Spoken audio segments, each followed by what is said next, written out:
So thank you very much for the invitation. It's a really nice workshop, interactive and engaging. I'm really enjoying it, and the talks have been amazing so far.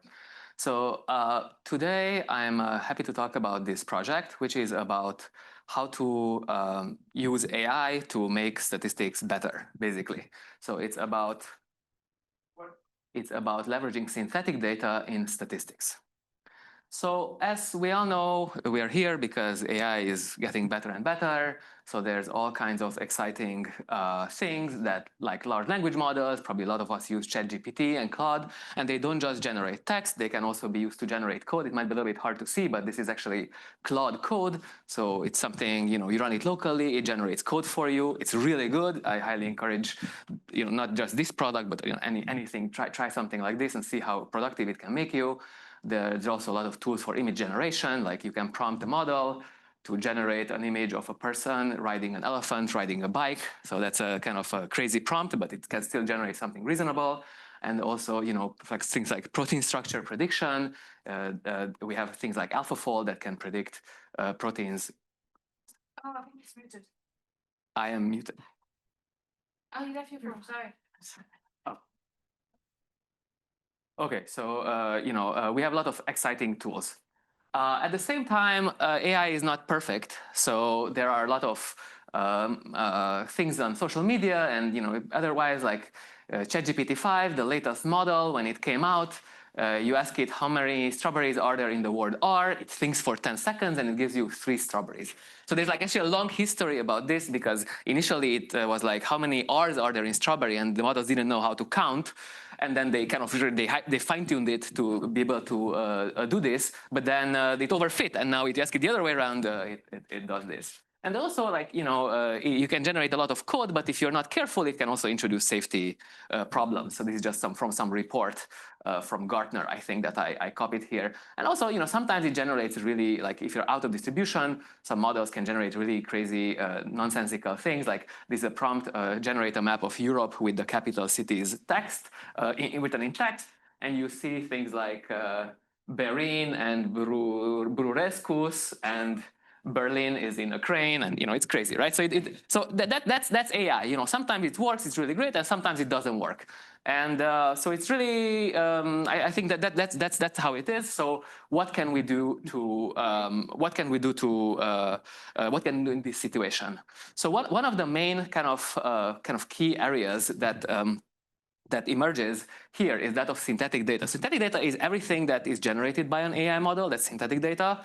And scientists are very excited to prompt a foundation model with things like, let's say, generate a healthy radiograph and generate a radiograph with a pacemaker, and gives you a bunch of images, and then you put them together and you can use it like for education and training models and blah, blah, blah. But of course, we know that the AI models sometimes work, sometimes don't work, right? So the data is not perfect. So what can we do in this situation?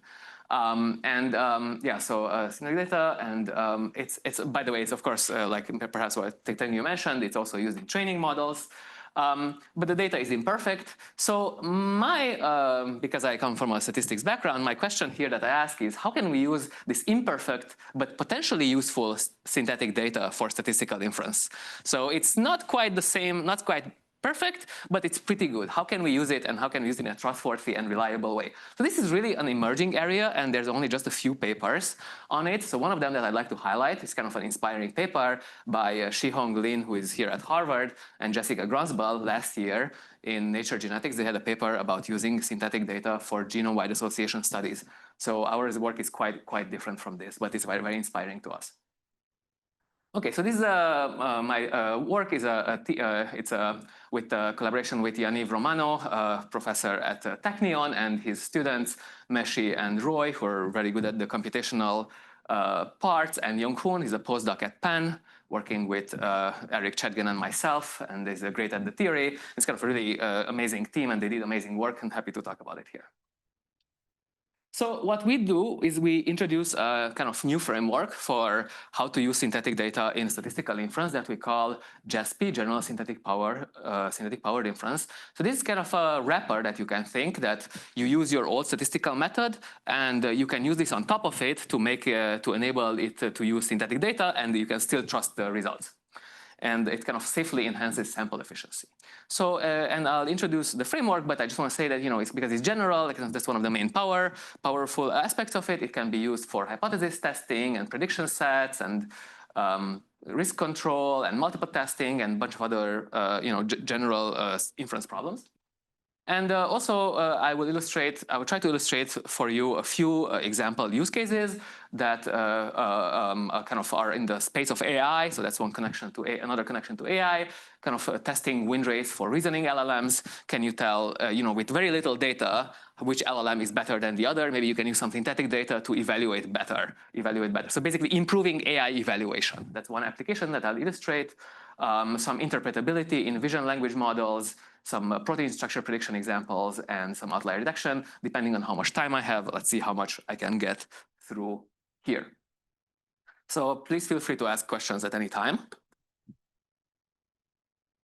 Okay, so because we want to be general, the way we formulate our problem is that, so we are given some data set.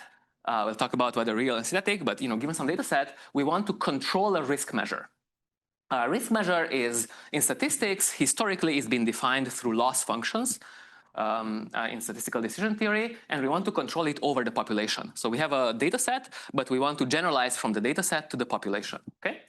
So, we have an algorithm. We assume that we have an algorithm that's already knows how to do this when you just have good real data, okay? So this algorithm, what it does is when you input your real data set and potentially some future test data point, which you might need if you want to generalize to future test data, then if you evaluate this on a loss function, the average value of the loss, which is the risk in statistics, that's called the risk in statistics, is bounded by alpha.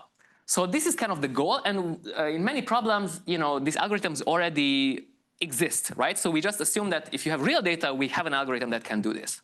Okay, so let me. By the way, I'll call this V the evaluation variable, and this has to hold kind of uniformly for all probability measures P in some family.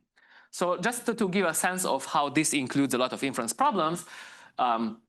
In a hypothesis testing, which is one of the kind of core areas of statistics, the algorithm based on the data set is just a decision, a binary decision. Do I reject the null hypothesis? That's a 1. And do I accept or not reject the null hypothesis? That's a 0. So, and the loss function is just, L of phi is just phi, and there's no V. And then this quantity becomes the average value of phi, which is known as the type 1 error, okay? So, so basically this framework based on this general loss function includes hypothesis testing, type 1 error control, period. Okay, so that's how it is. And also, this the way. Another example is conformal prediction. It's kind of a modern growing area. So here, algorithm Dn is a prediction set that is constructed based on this Dn, which is known as the calibration data set, such that for every test feature, it gives you a subset of the y values. C hat Dn is a subset of the y values, known as a prediction set. And V is a future test data point where you only observe the xn plus 1, and you want to predict the yn plus 1. And the loss is the indicator that your y does not belong to this set. In this case, the average value of the loss becomes the coverage error, the probability that y is not in the prediction set, which you can see here that it matches this because it's just the expected value of the indicator. This is the V, this is the loss, and this is the algorithm. And I apologize, there should be a, there's a typo, C hat Dn here. So just, is it pretty clear that what is this kind of framework? Like, this is the scope of the problems that we're trying to address. Is that pretty clear? Okay. Okay, so now we have this real data set, but we also have an additional synthetic data set. Actually, for us, it can be any auxiliary data set. It's just another data set that I'll denote d sub tilde in the superscript tilde, the tilde sub n, capital N here is supposed to kind of mentally, you should think about it as the sample size of the synthetic data, and it's supposed to be larger than the sample size of the real data. And somehow we want to construct this new algorithm, alg tilde, that uses both the real data and the synthetic data, and somehow it should improve this real algorithm. Okay, so what do we want, right? So if the synthetic data somehow is very good, it's very similar in distribution to the real data, then it should behave as if we just had additional data from the original real data distribution, right? But if the synthetic data is bad, it's really low quality, then it shouldn't depend too strongly on this d tilde n. So there's this kind of tension where I want to depend on dn when it's close. I want to depend on the synthetic data if it's close to the real data, but if it's kind of a little bit, if it's too far, I don't want to depend too strongly on it, okay? So yeah, there's some diagram. Basically what, and I'll show you the more detailed definition, but basically what we will do is we will run the algorithm multiple times at the original level alpha and also at the guardrail level and also kind of with the real and synthetic data together. And somehow we will aggregate them to get this kind of goal that what we are aiming for. So, okay, and in order to explain what's the definition of the algorithm at the general level, there's a little bit of a kind of technical setting that I need to introduce. And specifically, it has to do with this kind of something about ordering things. So what we need is, we need to be able to compare actions. So remember, the algorithm takes the data and it outputs something in an action space. That could be either binary, a decision, or a set. So we need to be able to somehow compare actions. Why? Because we want to be able to choose the better action, the one which has a lower loss. So that's what we need. And in order to formalize that mathematically, the way Yong-Hoon really came up with this really great formulation that the action space should be ordered, partially ordered by this partial order relation, such that in addition, we also need that for every two actions, the minimum of the two actions is well defined. So the minimum of the action is kind of should be the better of the, but at least as good as either the first or the second action, okay? And the loss should be monotone with respect to this partial ordering. So let me just give you an idea of what this means in some concrete examples. So confidence intervals is an example. I talked about prediction intervals before, but confidence intervals are kind of very similar. It's just about outputting an interval, except you want to cover a parameter, something like the next year's, I don't know, the mean earnings of people in the US or something like that. It's a fixed quantity. So whenever you're dealing with intervals, the ordering is such that an action is better than the other if it's larger. So an interval A1 includes the other one. Okay, so why? Because if I have a large interval, that's going to be more likely to cover the parameter or the predicted value, right? So larger is safer, right? But of course, larger is also less useful. So if I give a really big interval, then it's going to cover the parameter, but it's not informative. So in any case, for us, in terms of minimizing the loss, larger is better. Okay, larger. So A1 less than A2 is the same as A1 includes A2. And the minimum of the two sets is defined as the union. I know it's a little bit, like it flips there's a little bit of a flip.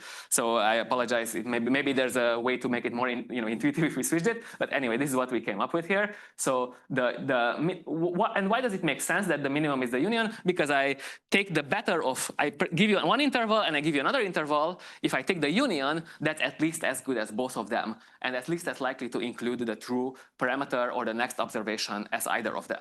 Okay. So this is the technical condition. If this sounds a little bit too abstract, you can just think about the confidence interval here, or for hypothesis testing, actually it's it's maybe more natural because it's 0 or 1, and it's basically the ordering is just the standard ordering of on the sets 0, 1, and the minimum is the AND operation. So are there any questions on this general framework? I apologize if it's a little bit too abstract. Hopefully, do the examples make sense at least? Yeah. Okay. So in this case, we're saying A1 is better than A2? A1 is better than A2? Great, Yeah, great. exactly. Just one. Because it's bigger interval, so it's gonna cover more stuff, and so the loss is smaller. Okay. Okay, so at this level of generality, actually, once you formulate it, the solution is very, is quite natural. I would say it's simple. So suppose we have this algorithm alpha that we know it controls the level at the risk at level alpha. Then our algorithm, this GESPI procedure that we propose, is very simple. It has two components in the simplest case of a one-sided guardrail. I'll talk about two-sided later. But what it is very simple. We take the union of the real data and the synthetic data. We pull them together and we run our algorithm at level alpha on it. Okay, so that's good, except if the real data, if the synthetic data is really bad. If the synthetic is really bad, then it may not achieve coverage anymore. So then we have to put some guardrail on it. So this is what this minimum operation achieves. Remember that this is why we have the ordering. We choose the better of the two, right? The better of the algorithm at this algorithm on the real and synthetic data pulled together at level alpha, and just the algorithm using the real data at level alpha plus epsilon, where epsilon is a little bit of slack that we will choose later. It's positive, and it's larger than alpha. So basically, it's very simple. It's just two cases, right? It's either you run your original algorithm with the synthetic data, and then you put this guardrail on top of it, which ensures that you are not, your interval is not too small, or your type 2 error is not too large. A type 1 error is not too large because you control the risk. You choose the better of the two actions. And maybe let me give some. So first of all, is the definition clear? It should be pretty simple. Perhaps we haven't seen this formulation at this level of abstraction in the literature, but this is a very intuitive thing to do, right? So what does this mean? Why does it make sense? So if the synthetic data is somehow similar, basically the first component just runs the algorithm with a larger sample size, right? That's what we want. But if the synthetic data is really bad, is dissimilar to the real data, then what happens? You never go above risk alpha plus epsilon because you are always at least as big as this one. At least, I mean, the interval size is at least as big, and the output action is at least as small as the second one. Okay, so it's very, very simple. And there's some very nice desirable properties of this. If we let just P and Q denote the distribution of the real and synthetic data, then suppose the loss is bounded by some constant, then what does this algorithm achieve? The risk of this algorithm, when you run it on real data from P and synthetic data from Q, is bounded by alpha plus something that's the minimum, again, the best of the two cases, minimum of epsilon is the slack, plus the constant times some dissimilarity measure between P and Q is just some total variation distance between the distributions of the outputs of the algorithms when you run it on real and synthetic data, period. Okay, so that's what it does. Why is this good? Because, do I have comments about why is this good? Yeah, so why is this good? Well, if P is equal to Q, the synthetic data is high quality, then this is 0. So then you bound the risk at level alpha, and it's basically like you have additional real data, right? Because you are controlling the type 1 error at level alpha, but you are using more synthetic data, which is similar to the real data, so you're gonna have a better inferential procedure, okay? But if the synthetic data is really bad, this DPQ is large, this caps it, basically. It doesn't go off to infinity. In some sense, it's similar kind of to a robustness statement. It's like a mean versus median, although it's not such a super close analogy, but it's something like that. There's some built-in robustness in this procedure. It's very, very simple. Are there any questions on this, this result here, or anything so far?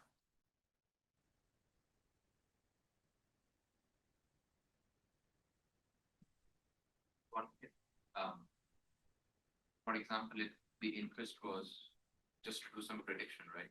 Yeah. Then it's possible that even if your covariates do not have the same distribution, it may still be possible to, I mean, let's say they don't have the same distribution, but the new point that you're trying to predict is still in the domain of your, let's say the training data. It still may be possible to do a reasonable job predicting it for that X, even if the test data is not coming from exactly the same distribution.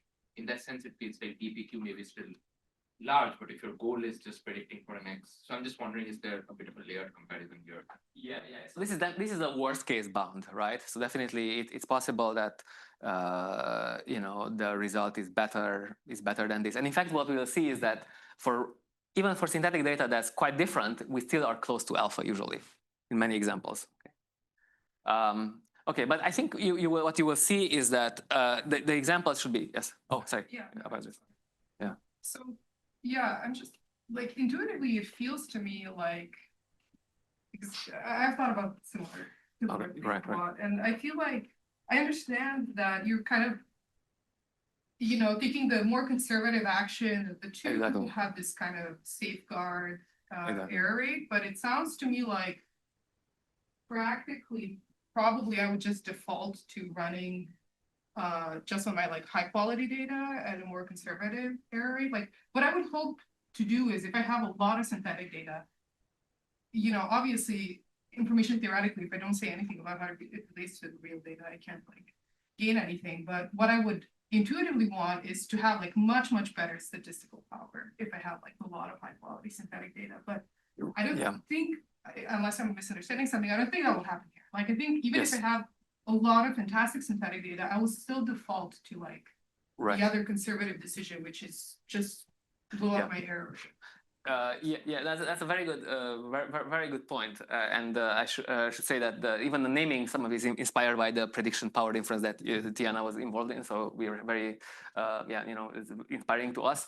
But yeah, you're completely right. So this epsilon actually is kind of it plays a guardrail. It limits how bad you can do, but it also limits the power gain. Yeah. Yes. Squeeze out that much. Exactly. Like exactly. And alpha plus epsilon, but Right. then like you can't gain Exactly. that. Exactly. The more exactly. data I have, Exactly. But it actually turns out that we actually also have a bunch of impossibility results that kind of show exactly what you're saying, that if you like, you can only get a lot of power gain if the same procedure also gets a lot of high type 1 error. So we couldn't figure out a better trade-off than this. And in practice, actually, what often I'll show you some experiments in a second that even if alpha is 0.02, turns out it strikes a pretty favorable trade-off. I'll show you some experimental results. Yeah. Anyway, so another thing is that this can also become too conservative. Oh yeah, please, another question. So if you want to report something like a confidence region, I suppose like because you don't know what DPQ is, if you were to try to write a paper with the significance level, you cannot report like plus this unknown quantity. So doesn't that mean you would always have to default to the alpha plus epsilon worst case bound? That's certainly a question that I think it's a future work. What can be done about like in the worst case, of course, it's just alpha plus epsilon, right?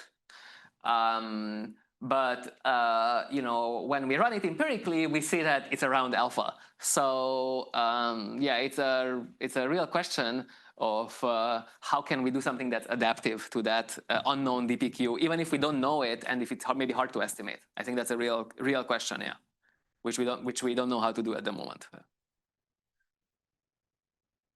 So in any case, there's also a worst case situation. There's also like another kind of issue with the one-sided guardrail is that it can easily become too conservative. That you just take the minimum of the two, it can be too big. So we also, too small in the algorithm space and too big in the interval space. So we also just lower bounded by this one, and then at least we ensure that the algorithm that we output is in between the alpha and alpha plus epsilon by definition of this ordering operations. And then if I have time, I'll show you at the end a similar bound on the risk. But anyway, this kind of takes the algorithm and clamps it from above and below, basically. And let me show you a bunch of examples, because I think the examples are really what should be the most convincing part. So suppose now, consider hypothesis testing. Suppose you have the test phi. It's either 0 or 1, and the risk control means just that the type 1 error is bounded. And then what the our algorithm says is you run your algorithm with the real and synthetic data together at level alpha, and you need to reject that, as well as you need to reject on the original data at level alpha plus epsilon, or you just need to reject using the original data at level alpha. So obviously, because it rejects when phi and alpha rejects, it's at least as high as phi and alpha, and the power is at least as high as phi and alpha, and it never rejects. When this one doesn't reject because they're nested, like that was part of the monotonicity assumption. So the type 1 error is bounded by alpha plus epsilon always in the worst case. But let me show you, concrete uses of this. So one example kind of is in comparing language models or other AI models. Which one is better, right? It's a very important kind of problem. And here we just do a kind of small example where we want to check, does model A work better than model B on a benchmark? And so basically we feed some prompt to the two models, check the results, and if both answers are correct, then we discard it. If one of them is better than the other, then we give a +1 to that model. So it kind of results in a Bernoulli distribution, Bernoulli test, and we just want to check if the Bernoulli is 0.5 or larger than 0.5. So we start with this kind of small data set, AME 25. And why is there interest in looking at small data sets? That's because you have to, there's all these big data sets, again, that we saw in Tengyu's talk, but all of those could be in the training data set. So we have to worry about data set contamination, right? All the big data, large data sets that's been out there on the internet, they could be in the training data set. So the models could be partly memorizing, they've already seen the problem. Maybe they're good just because they've already seen it, right? So there's a lot of interest in trying out models in new data sets that just come out, right? So this was one of those examples. It's it has 30 problems. It's kind of a medium level, not the highest level, not IMO level, but medium level kind of high school math competition. It had 30 problems. We chose 15 of them, 1-5, and then we did resampling to evaluate the power. And then for synthetic data, we just actually, because synthetic data for us could mean anything, like any previous data set, right? We just took one of these high school data sets that are somehow have similar distribution. We chose 15, as I mentioned, and 100 here. If you use more than 100, it's kind of power is very, very, very high. So let me show you, 5%, 2%, and let me show you what, I guess this what kind of question we ask. I guess this is just comparison one. We deleted the previous comparison. So question that you may ask is, does a small newer model work better than a large but older model? So specifically here we look at two models. This DeepSeek R1 DistilQuen 7B. It's actually I think it's a Quen model that has been distilled from DeepSeek R1. And has 7 billion parameters. And then there's the newer model, Quen 3. It's a slightly smaller, but maybe there's some new tricks that people came up with during the training process. So are the two better? So this is how some results look like. I apologize, I updated the slides here yesterday, and doesn't show up quite as I wanted. But anyway, so the red is what you get using only the real data, resampling the 15 out of the 30 AME data sets. So the power to detect that you have that the new model is better is quite high. It's around 70-ish%. So there's already quite a lot of evidence using only the real data that the new model is better than the old one. Okay, if you use only the synthetic data, that's the yellow one, then the power is much higher. But the type 1 error is also above the 5% level. So just using the synthetic data is not the question that you're asking anyway. So if you use our method, you get a higher power, but your type 1 error is still pretty small. It's definitely below the 5% level. So that's kind of the trade-off that we're playing here. Basically, we use a little bit of synthetic data, we clamp it, and that way we are able to improve the power, even though we control the type 1 error. Okay, so it's kind of a statistical way of thinking. Another example is majority voting. I think, again, you mentioned, I think they use thousands maybe of samples. Here we just do a little bit smaller number of samples from this model. Question is, if you sample multiple times and look at the answers and do majority voting, does the performance increase? Typically should increase for a while, right? But how much does it increase and how long does it keep increasing? So here we compare majority voting for 4, 8, 16, and 64, and we check whether the 64 is better than 1, and again we see that it's a lot, it's better. The power is quite low in this example, so it's a more interesting example in terms of using synthetic data. If you just use synthetic data alone, we call it only synth here. That's really high power, but it's also type 1 error is crazy, so it's not controlled. So using our algorithm, you can get higher power, still higher power, still higher power, and then eventually, no matter what you do here, 64 versus 16, there's not any difference anymore. So for instance, based on this, you can conclude 16 is good enough. Okay. 32. Okay, great. So the rest of the talk is basically just similar type of applications and results. I want to mention that we can also do this. This inner algorithm. It doesn't have to be the same family. It can be. It can be anything, and we still get some analogous guardrail bounds. Of course, it's not going to be exact the same total variation. It's a total variation between this one and the original algorithm, so it's a little bit different. But basically, in any real application or real example, there's interest in terms of how to choose this good synthetic data, right? How to generate the synthetic data, how to choose it, and we want to be able to do that also by looking at the real data, right? So we want this d and tilde. We want to allow this to depend on the real data because, depending on what our real data is, we might generate the synthetic data in a different way, right? So it turns out that's allowable, and the theory does not, both the theory and the empirical, results doesn't break down due to that. So we don't have any hidden exchangeability or IID-ness. So that is also allowed, and in some examples we have done that. I hope I get there. So anyway, second example is about kind of mechanistic interpretability in vision transformers, vision language models. So these are kind of very complicated AI models, and we don't really know what everything does, except sometimes there's some conjectures.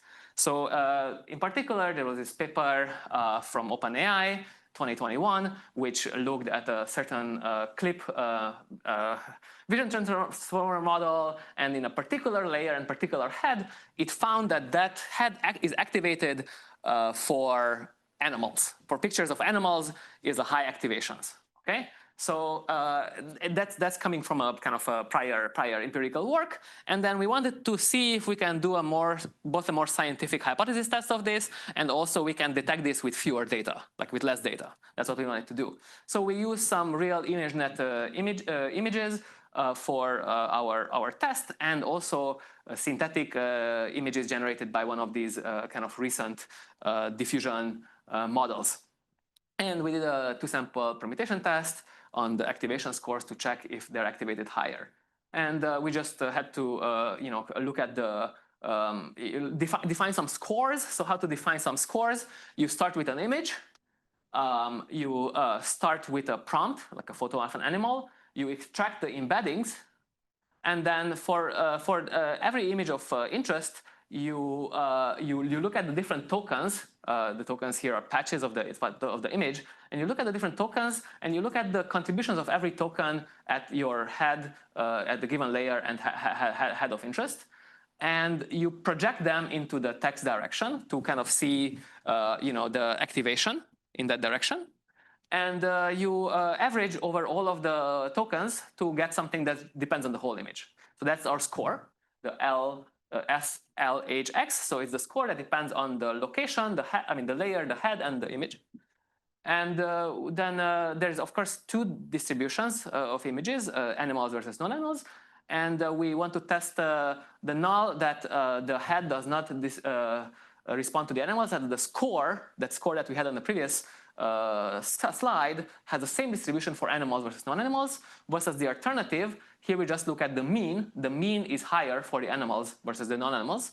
We use a simple 2-sample t-test, and a simple permutation test repeated a bunch of times so that we can evaluate the type 1 error and the power. And this is how the results look like. So here we have see, this is the size of the real data set going from 1 to 50 and 100 synthetic data points at level 10% type 1 error with a 5% guardrail. And you can see that you can see that basically there's a lot of evidence. So, the conjecture is definitely correct. I mean, the previous observation is definitely correct. We can detect it with 0.7 power already with 10 data points and just with the real data. But with our method, we can detect it with a higher power. Now, of course, if you look at only the synthetic data, you can detect it with very high power from the beginning. But there's a problem because the detection is incorrect in the sense that the distribution of the activations, even for non-animals, is different. So this is a kind of false positive. I'll try to show you on the next slide what I mean by that. Basically, the activations for non-animal groups, basically the null hypothesis for real versus synthetic data differ. So this is just two subgroups of animals, two subgroups of non-animals on the real data. And this is how the activations look like. They look similar. But on the synthetic data, what Flux generates, if you look at the non-animal groups, the activations have a different distribution. So that means that if you run your synthetic data, you're completely going to be misled here. It's completely bad distribution, and that type 1 error, that power there is just type 1 error. Okay, so you can't trust the synthetic data in this example. Okay, do you have any questions about that? Is it clear? And this is, to me, it's one of the more confusing parts. So if you have any questions, yeah, happy to explain more. Try to explain more. So the synthetic data is really bad here, actually. It's good, but it's just like it's not the same distribution. Yeah. So wouldn't the synthetic data, am I interpreting it incorrectly that it would bias you towards the null? Because this is saying the two different non-animal groups look different, right? Yeah. If you run animal versus let me show you the next slide. Actually, if you run animal versus non-animal versus non-animal, with the synthetic data you will have a huge type 1 error. Yeah. Yeah. So it biases you away from the null in that sense. Okay. Yeah. Because our null is that there is no difference in activation between animals and non-animals. Okay. Right. Yeah. Yeah. Okay. Okay, I understand. Yeah, great, thank you. Okay, so this is just exactly what I said. And so the second type of example that I have is also kind of very exciting, is about conformal prediction and risk control. So this is kind of a growing area and quite exciting these days. So the idea is that I want to predict outcomes, but instead of just predicting one outcome, I predict a set of outcomes.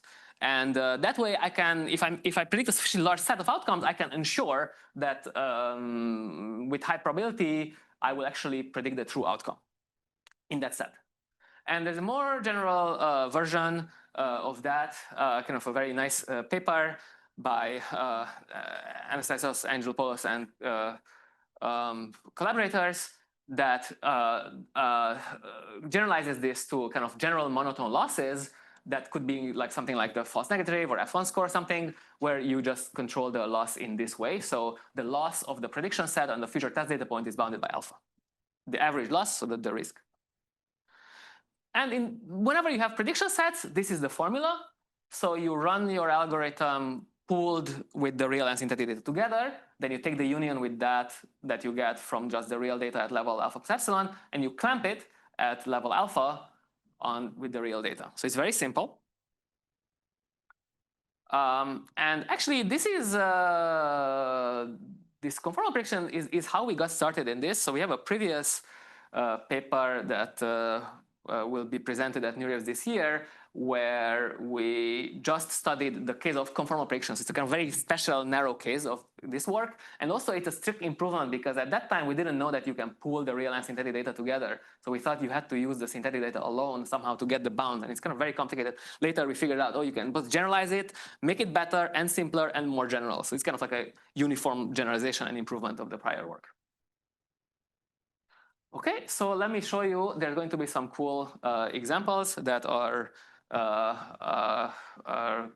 highly inspired by the risk, highly inspired by some of this prior work, and I think also prior work that some of the prior work that Tiana was involved in. So here the idea is we want to improve AlphaFold. So what is this kind of protein structure prediction setting is that we have some protein sequence that the user inputs, and there's a machine learning method that predicts a three-dimensional structure of the protein. Okay, but it's correct, but it may not be fully correct. So the real structure might look something like this.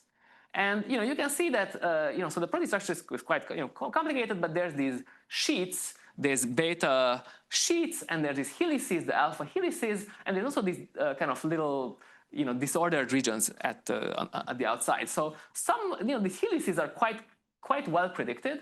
I'm sorry, the sheets are quite well predicted, but the helices may not be that well predicted. Actually, there's a little bit of an animation here. You can see that like this one is here, but it's predicted to be the other way. So our goal is basically we just want to we just want to make AlphaFold prediction more useful by predicting where the errors are. Which proteins have a large error, which proteins have a small error. So we want to have residues that are likely to have a large prediction error. Let's say 3 angstrom is kind of a natural threshold that in the community people agree that's a pretty good prediction. Okay? And we want to basically capture most of the regions where the prediction error is high so that when we return the prediction set, if you're outside of the prediction set and you're making a small error, that's very rare. And this is just a highlight to see that some of these are less accurate. These helices are less accurate. Okay, so here's just one picture first. This is what you get if you run our method. So this is a kind of a classical conformal risk control algorithm that we ran. And the red are places where you abstain, meaning you predict that you have high error. So it's most of the protein. Whereas with our method, when you leverage the synthetic data, you're actually more confident that these are high quality predictions. So what's the truth? The truth actually here is that when you're confident, it's actually mostly good. And the reason is that conformal risk control, we kind of set it up in a little bit adversarial setting with a small data set, 10 proteins. So it was a little bit conservative in this setting, but we are able to leverage the synthetic data, and we can be more powerful and more, give more useful predictions. So, and everybody kind of makes a mistake here, so that's marked correctly in our algorithm. Whereas here, we are good. We detect that this is good prediction, but conformal risk control thinks it's bad because it's just too conservative. So, and in more detail, in terms of what we did is we used the kind of standard protein structure prediction benchmark, GESP14, which is for us, we use a small data set. And actually, it turns out when AlphaFold is constructing its protein sequence prediction, it automatically already retrieves a bunch of related sequences to get an improved prediction. So what we do is just recycle those sequences for this additional task. So AlphaFold already kind of finds some similar, multi-sequence alignments of other proteins, and we just use that as our synthetic data. So in that sense, we wrap around this AlphaFold to make it more useful. Okay, and we really wanted to be in this kind of frontier science scenario where you only have a small number of proteins, real proteins, but you can have a lot more synthetic proteins. Then the numerical results are like this, that with the standard data points at 5% level, using only the real data is very, it works in terms of controlling the risk, but it's mostly abstains 80% around, or maybe even 90% around the time. The synthetic data is quite similar because AlphaFold retrieves similar things, so it's it's still below the 10%, not below the 5%. And our method somehow, this is very, I think it's a nice empirical result that it's pretty good around 5%, and also it abstains less. So so basically you are able to improve sample efficiency using the synthetic data. We are able to leverage the synthetic data here. Okay. Any questions about this empirical result? I think this is for me, it's one of the highlights in terms of empirical result. Synthetic data can really help, but if you use it naively, then it doesn't control the risk. So yeah. Are you concerned at all by the pretty large kind of variability of your method, and kind of both in terms of risk and of the power? At least compared to, for example, just the real data set, it's a pretty large difference. Yeah, it's definitely something to be concerned about. So so far we have not figured out, I think it's kind of future work, how to do variance reduction. Maybe it's possible to aggregate over multiple runs, because there's a lot of randomness in the process. So maybe there is, but we haven't figured it out how to do it yet. Yeah, I mean the tails in the risk setting seem to be like in a relatively fine direction. Like you've got a lighter tail that goes in towards like but there is significant variability here. I totally agree. Yeah, so. Yeah, it's also possible that if there's some work on quantile risk control, that might be more, that is basically it's an approach that can possibly control not the mean of the loss, but some quantile of the loss. It's a variant of the standard risk control. So maybe if we run something like that, that could potentially have some advantages. That's another direction we might look into. Yes. Is run at alpha or alpha plus alpha? It's run at alpha, but in this particular case, I know that it wouldn't matter. In some of the other cases, it might be a bigger difference. I think here it's just because you have 10 data points, and unfortunately for the conformal risk control, you have to set in order to run the method, you have to set it to the upper bound of the loss, which is quite large. So that causes the I see. And you estimate, because these losses are not like, I'm assuming you use like RMSD or something like that. Like these losses are not even bounded. Empirically estimate? We use this one. Oh, I see. Yeah. Oh, yeah. This is So. Okay, but in all the plots, you're basically running real at alpha, not alpha plus alpha. If we ran it at alpha plus epsilon, it would definitely be more powerful than our method because we clamp it at that level. But then, I mean, I think in many scenarios, that might just be a valid thing to do, just increase your type 1 error. But this one kind of, it's kind of a little bit of a wishful thinking that, exactly, you're hoping. It's a little bit of wishful thinking that you're hoping that it will control that. Okay, so that's kind of, playing a little bit of a game with it, so, okay. And I guess I have maybe just a few more minutes so I can show you also like the kind of one kind of theoretical result about the two-sided GESPI. So our theoretical results are all pretty, clean, elegant, and simple, which is kind of a virtue here, I'd say. So in order to, the two-sided GESPI is the one that takes the minimum and the maximum, okay? So in order for that to get a kind of a nice control, we assume that our algorithm is already, when you run it on real data, is pretty good. It's near tight in the sense that it controls the risk at close to level alpha. So it's alpha minus some small delta n.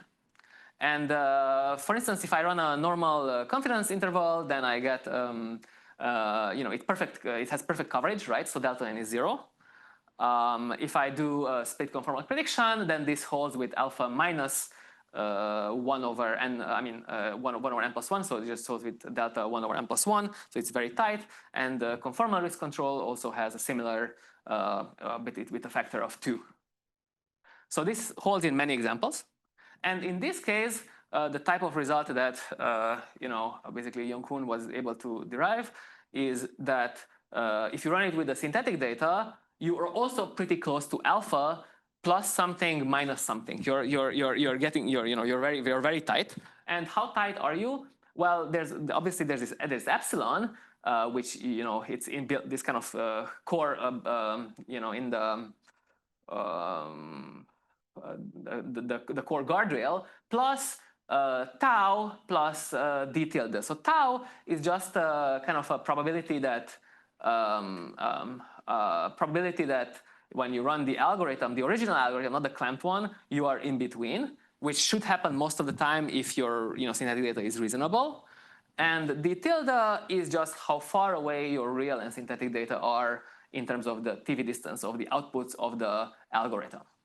And the same thing is for the minus, where there's no epsilon anymore. There is delta, tau, and everything. So basically, we expect this thing to go to 0 somehow. But anyway, this is the theoretical result. It's very simple, and it's only about the type 1 error. The power remains to be analyzed. Okay, we can also do multiple testing, but for the interest of time, let me just summarize that. So this method that we developed is a method to use synthetic data for statistical inference that helps when it's good and doesn't hurt when it's bad. And obviously, in practice, scientists will want to design their own synthetic data. So how can they do that? That's a question that we need to think about.